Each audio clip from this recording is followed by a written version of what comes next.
This is our Forex blog for April 9th, 2013. And like we do most days, we show our currency indexes. In the past, for the previous 6 years, when we did our blog videos, we would show the currency meter, which basically shows each currency's statistical strength or weakness. And you would basically look for intensities to the downside for continuation trades. Underneath that, we have the daily, weekly, monthly trend.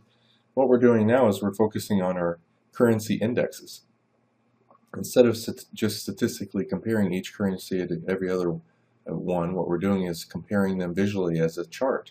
And it lets you see patterns such as double bottoms, it lets you see trend line breaks, it lets you see when a currency is breaking out of yesterday's high for that currency, which is an event that tends to continue up. For example, the dollar, when it came down to yesterday's low, it acted as support. Once it finally broke down, you can see for the next 2 hours it continued. There's so many predictable patterns by using our currency indexes. And when you make them all the same color up here, orange, or any other one, and you click on this tool right here, Demo Trade, when I scroll back, we'll be able to have them all scroll back. And so basically we can look at these currencies pretty much starting at 3, and we can see the types of trades that we'd be taking. First of all, let's go over how to use this. This is a dollar index, the yen index, the euro index, the pound index. Basically what you're looking for is a currency to be trending up, to be above the hourly moving average, which is in gray right here, and ideally to be above the point of control, which is what the average price is for all the dollar pairs yesterday. Underneath that, it tends to go down. Underneath that, the hourly moving average, it also tends to go down. When a currency is above the point of control and the hourly moving average, it tends to go up. Currencies that break the previous day's high, which you can clearly see, this is the index's high yesterday, shows a dotted green line right here. Those are some of the strongest ones. Currencies underneath the previous day's low are some of the weakest ones. Basically, in a nutshell, we want to buy the strongest ones versus the weakest, and if the one on top is the weakest, we want to sell that currency versus the strongest one. Now, another thing I've put in here is not only the daily point of control, but we have the weekly point of control, which is much thicker and in orange. And I also show if during the previous week the average price of, in this case, the Australian, went up or down. Last week, the Australian went down 31 pips based on the index. That's a pretty significant amount. And so that tells you that last week was a down week. Yesterday, the point of control went up a measly 5 pips. So basically what it's telling you is yesterday was a slightly up day, last week was a down week, and it's underneath the hourly. If it breaks down underneath this area here, it's likely to work down to here. If it breaks underneath there, it's going to probably go down to yesterday's low. And basically you continue to trade these patterns until things like that happen. So let's scroll through here. The weakest one is the Swiss because it's underneath the previous day's low. The daily trend is down, the weekly trend's just barely up. This one's in a choppy pattern. Clearly the longer term trend is more down than up. So ideally we'd want to see the CAD break down underneath the low right here and we'd sell it. The pound has a longer term trend that's down, but you can see it broke out. Anytime you get a breakout of a multi-hour rectangle pattern, it's a pretty high probability trade. The yen, even though the longer term trend is down, it made a strong move up today. If you were going to look for a counter trend trade, because the longer term trend's down, draw your trend line on there, and around 3:30, look to sell it because it broke the trend line. Also, yesterday, it had a tremendously huge down day in the yen, so it's really likely to stall and reverse at the upper containment band. This is one of the higher probability trades right here at 3:30. Ideally, we want to find a currency above the hourly, above its point of control. Most of these are going sideways right now. The euro would be a good one because the longer term trend's up, but it's underneath its hourly moving average.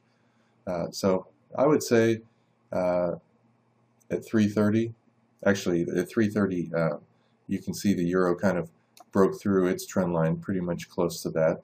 The euro yen at 3:30 is an excellent one to be selling.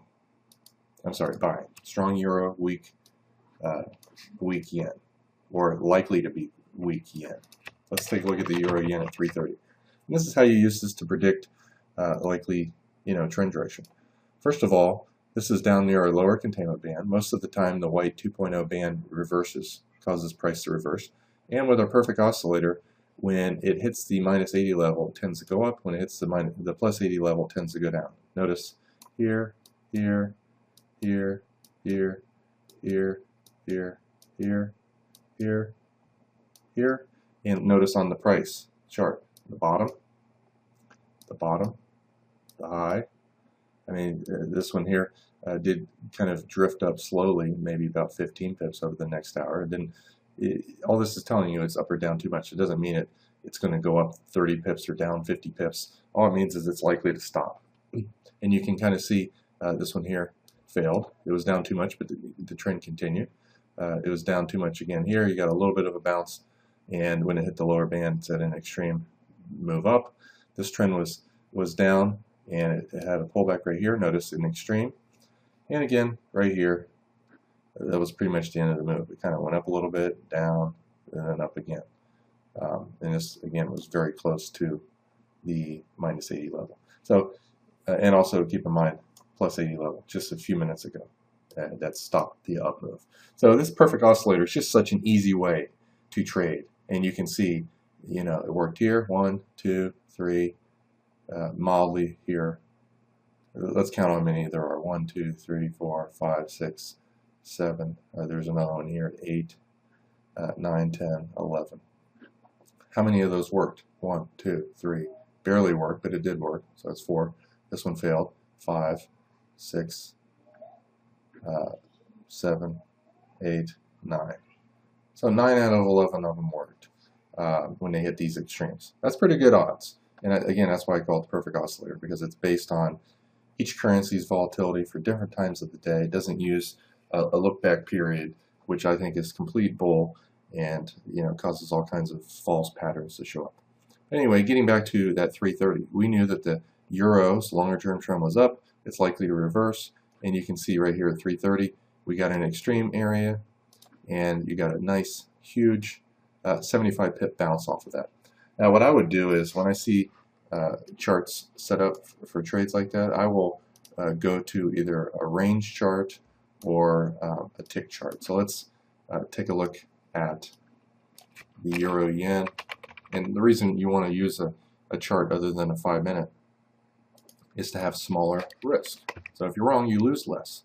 And when you're right, you typically make the same amount. So anytime you can do anything that cuts the size of your losses while not cutting the size of your wins is obviously a smart thing to do. So, you know, anything that is a smart thing to do, you should do it. 330, you can see on a tick chart, made a little double bottom right here. You're always looking for the previous swing high for it to break above, but you can see it found support here. When it goes over that bar's high, you can go long, put your stop underneath the low here, and then you're looking at this as, you know, resistance. If it goes above that area, it's likely to continue up. And usually when you do counter trend trades, this is where the first point where it went sideways, you're going to get at least a 2-wave move. So you're in right here, goes up, sideways, and you're looking to get out at the first or second fib target. I would have probably been out of the whole trade here at 14, but in this trade here at 50. So that's 64 pip profit while risking maybe about 7 or 8 pips. That's smart. Another thing you can do other than use a tick chart is use a range chart. Let's say 5 pips per bar. Instead of time, instead of ticks, this is based on purely movement. Every bar let's get rid of all these lines on here. What's nice about this is you can also see the double bottom, and there's certain patterns that tend to be reversals. Double bottoms, obviously, a very high probability, and anytime you have a 3 to 5+ bar movement down, there's down, down, down, down, 1, 2, 3, 4 bars down, 1 green bar up. When it goes 1 pip above that bar's high, you're in, and you just simply put your stop right underneath the low.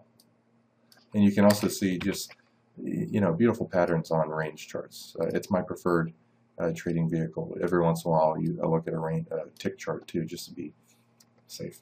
So you're in that trade here. It goes up. You know, obviously you move your stop up, move your stop up. Kind of visualize the wedge pattern on here, and, you know, put your stop mentally underneath that. And then when it kind of goes up, and you can clearly see it's kind of running out of steam, you might put your stop underneath the lows here.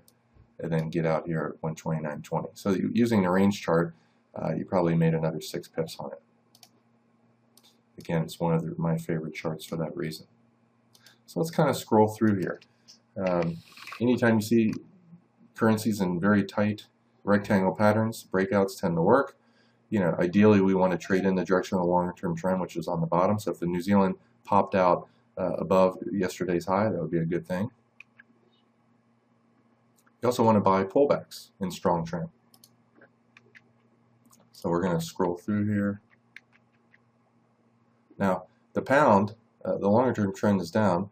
Yesterday was an up day. It went up 64 pips yesterday, which means, you know, it's more likely to find support at the previous day's low, which it did. Having seen that, you know, buying that breakout there at 4 was a very high probability in the pound. And at 4 o'clock, one of the weakest ones is the Swiss, because it's underneath the previous day's low. Let's take a look at buying the pound Swiss at 4.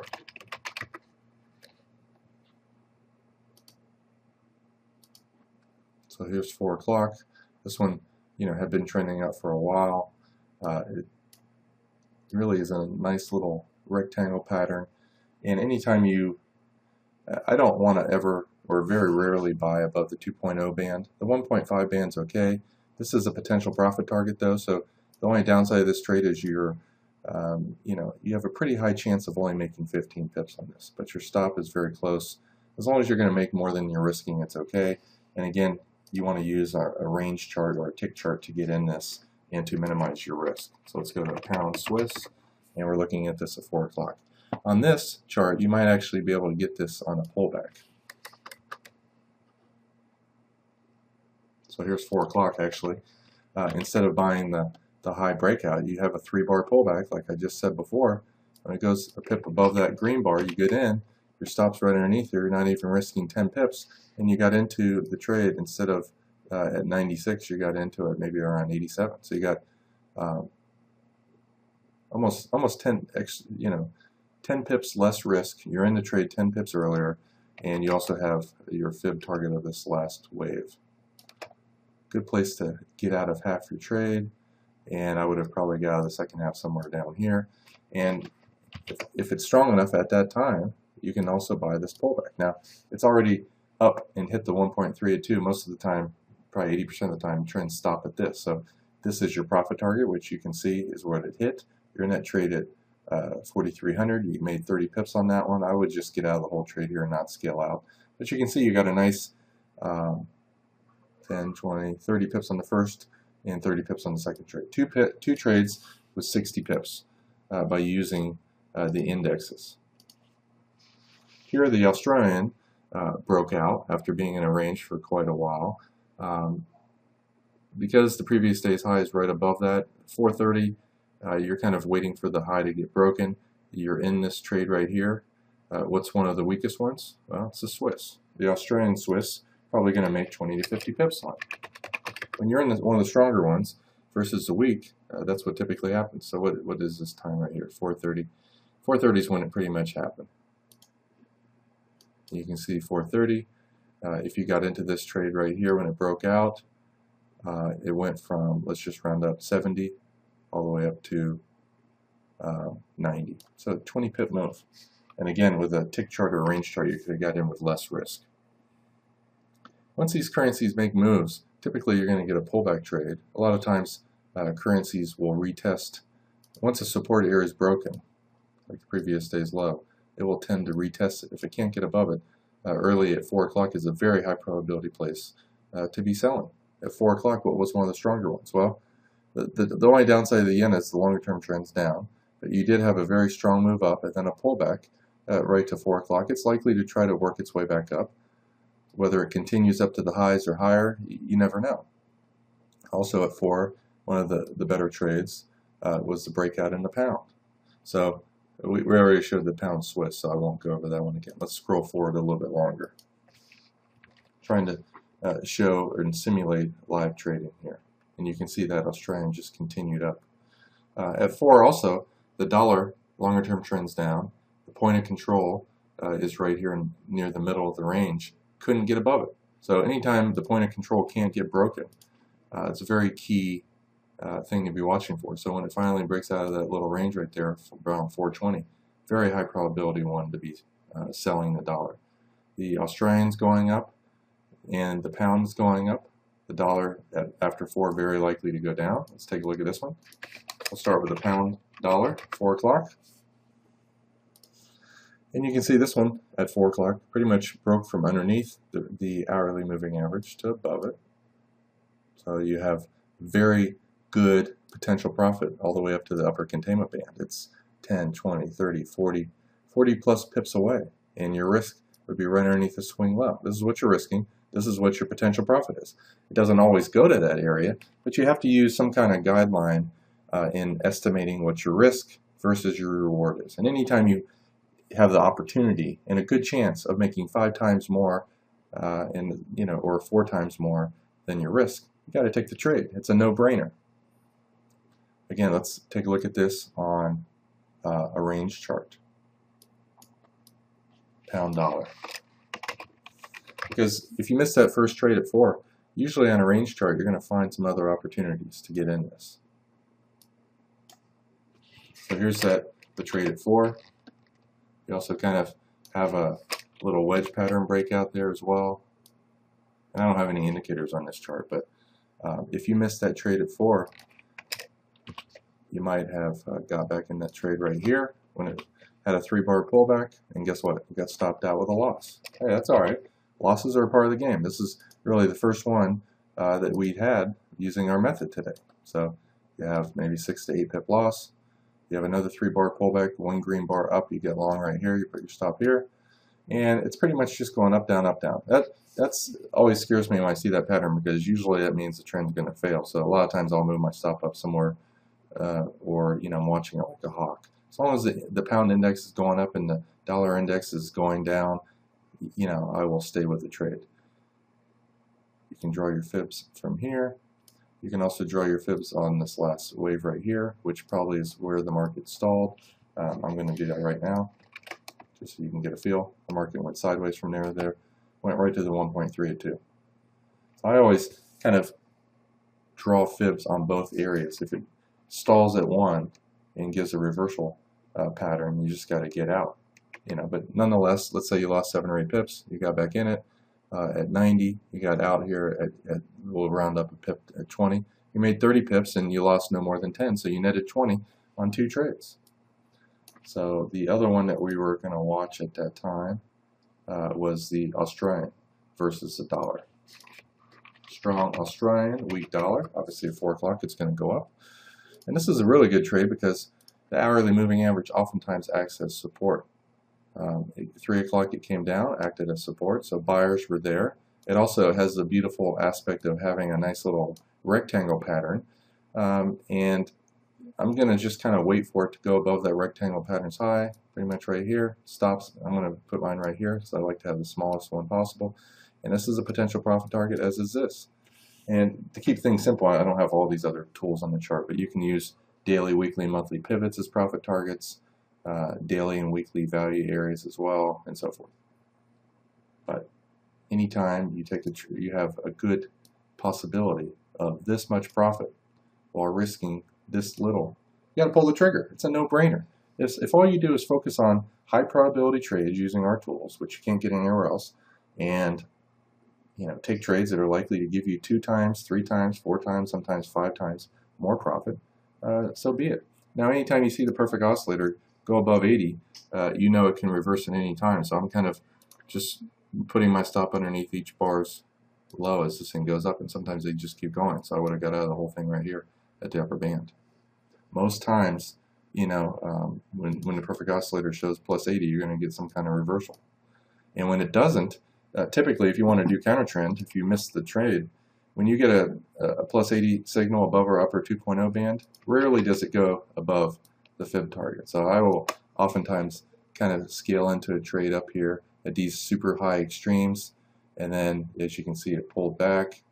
I'm going to get out of there with maybe 15 pip counter trend move. That's another thing that you can do. You can, let's scroll these forward, you can use trend lines on these indexes. to spot reversals.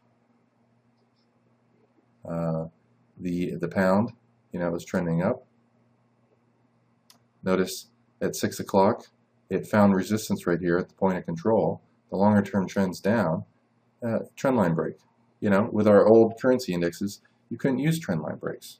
You can't see a currency really is not going down anymore. There's a kind of a trend line break off the highs when it wasn't able to make new lows. What a high probability Swiss buy at 10:30 or 10:45.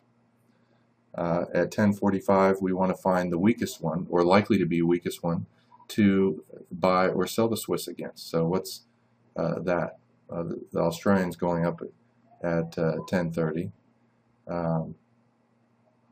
The New Zealand's going up at 10:30. This one was not able to get above resistance all day, and it made a new low from before.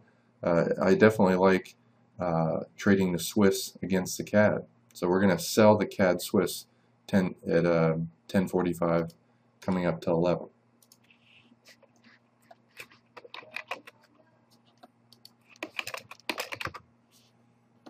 So guess what? Seeing that trend line on the Swiss index at around 10:45, which would have been somewhere around here, you have a beautiful breakout to the downside about 10 to 15 minutes later. And this thing fell 10, 20, 30, 40 plus pips.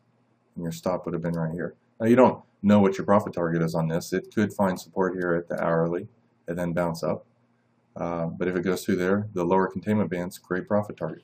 Again, another amazing trade where you're risking a super tiny amount and your profit was 5 to 6 times, maybe even 7 times, not 7 times, 3.5 to 5 times bigger than this. Amazing. And that's really all you got to focus on. You would go short the second it broke through the trend line right there. Whoops, I meant to trying to use these arrows here.